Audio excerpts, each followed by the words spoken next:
지금 저분님도 어느 독일의 선생님이 그려놓은 걸 거기에다 제가 쓰는 임플란트 소위를 넣어놨어요. 근데 저는 이 개념에서 이렇게 생각합니다. 요만큼 깊이 들어가야 됩니다. 알베올라 크레스트랑 저스트로 되면 안 됩니다. 그 위에 힐링이 돼야 돼요. 어찌됐든 제가 뼈로 바뀌는 건 아니잖아요. 남아있는 거잖아요. 그런데 이 환자 수술하고 10년 가까이 됐는데 아주 좋습니다. 그러니까 케이스 셀렉션을 잘해야 됩니다. 이 술식을 대구치에 쓰는 그룹도 있더라고요.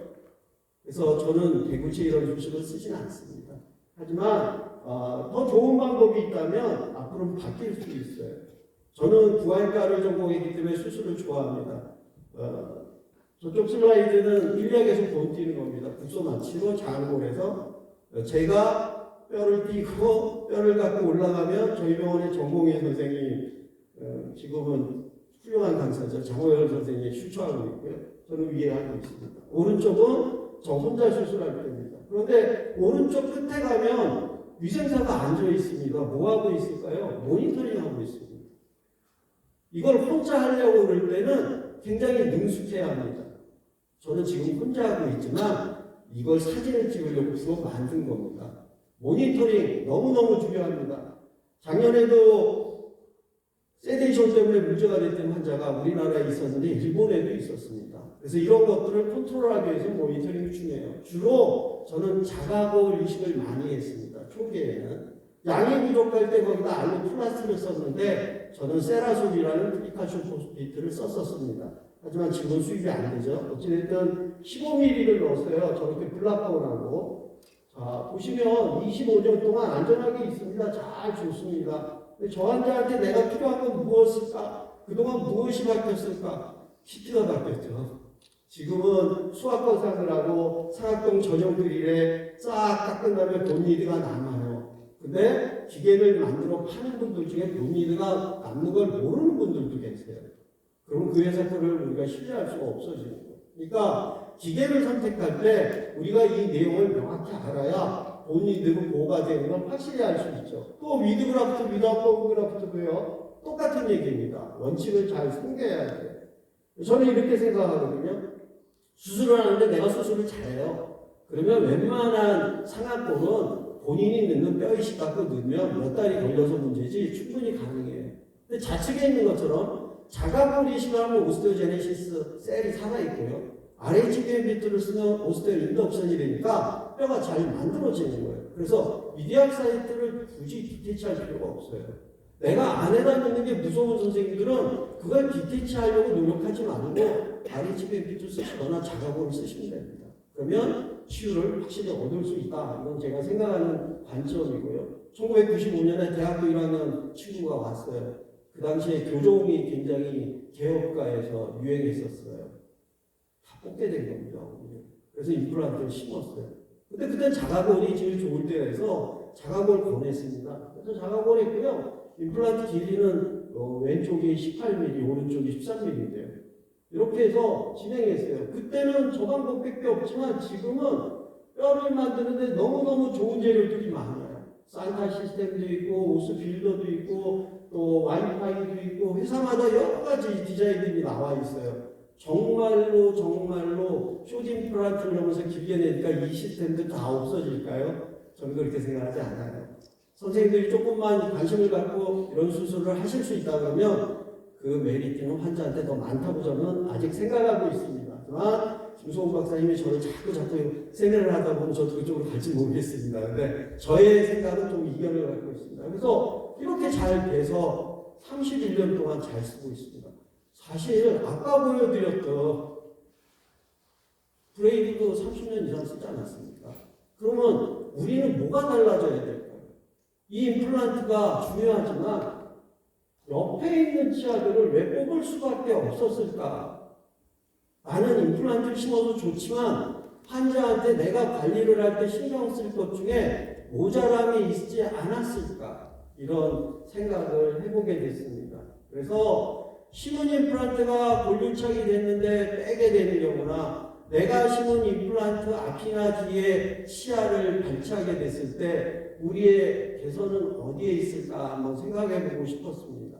임플란트는 당연히 심었을 때 임플란트 표면이 나빴던 옛날 임플란트는 인테그레이션이 잘 안 됐던 시대가 있어요. 지금은 정말로 인테그레이션 잘 되거든요. 그런데 잘못된 방향으로 침입했을 때 해결 방법이 생겼어요. 아까처럼 앵글도 꼭 써야 될까요?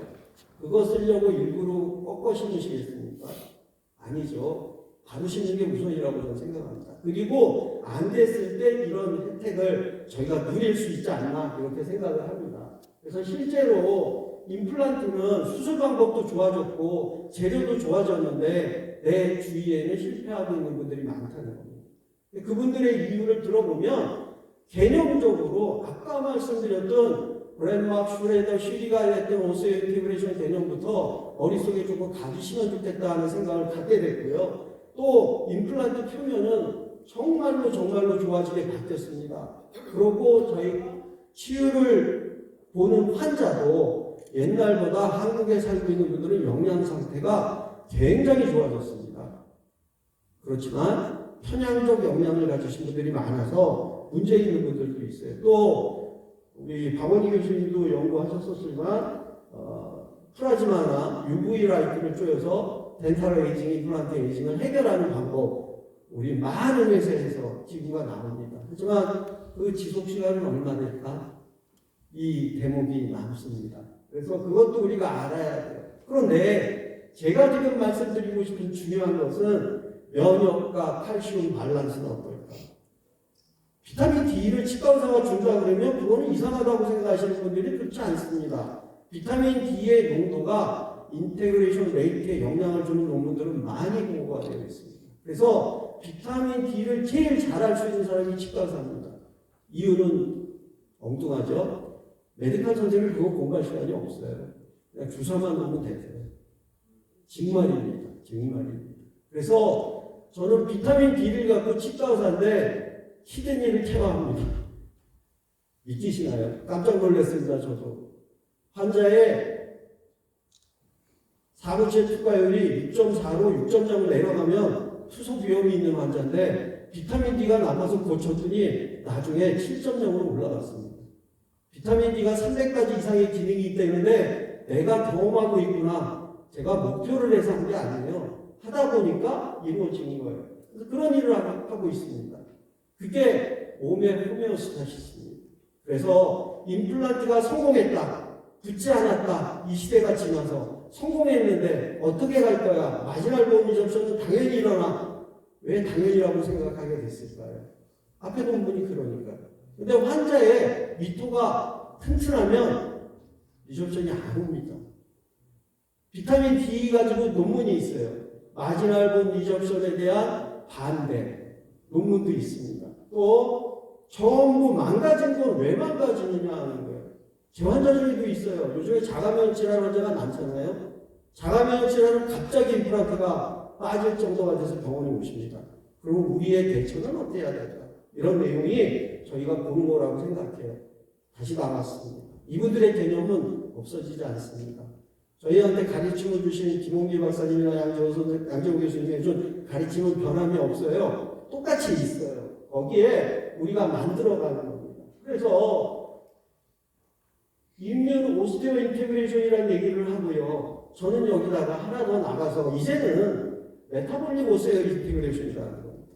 미토 임뮤 오스테오 인테그레이션. 미토를 우리가 조절하는 겁니다.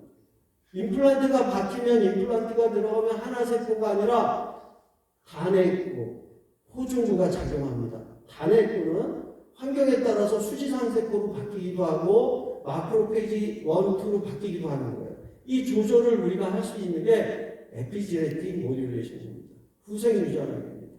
그걸 약을 통해서도 할 수 있고 있습니다. 하나 말씀드리겠습니다.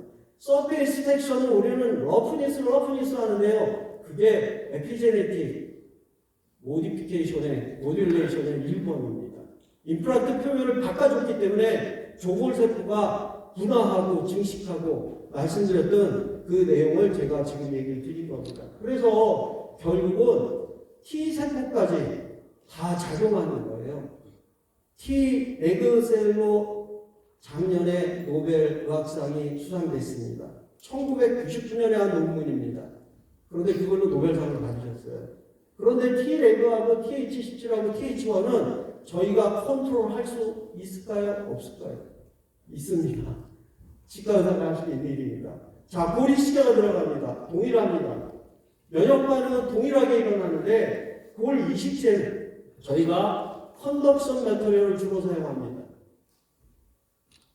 오스테오제네시스는 뼈를 떼야 되니까 점점 안 하는 방향으로 가고 있는 거고요.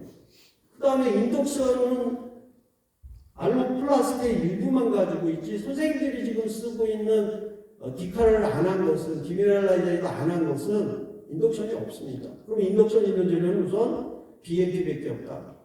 또 하나가 있어요. 자가 치아 뼈 이식 있죠. 우리 어민웅 선생님 많이 연구하고 발표했던 이 두 가지가 인덕티빌리티예요. 그래서 저는 저 인덕션은 굉장히 중요하다고 생각하기 때문에 뼈를 만들 때 BMP를 꼭 저는 씁니다.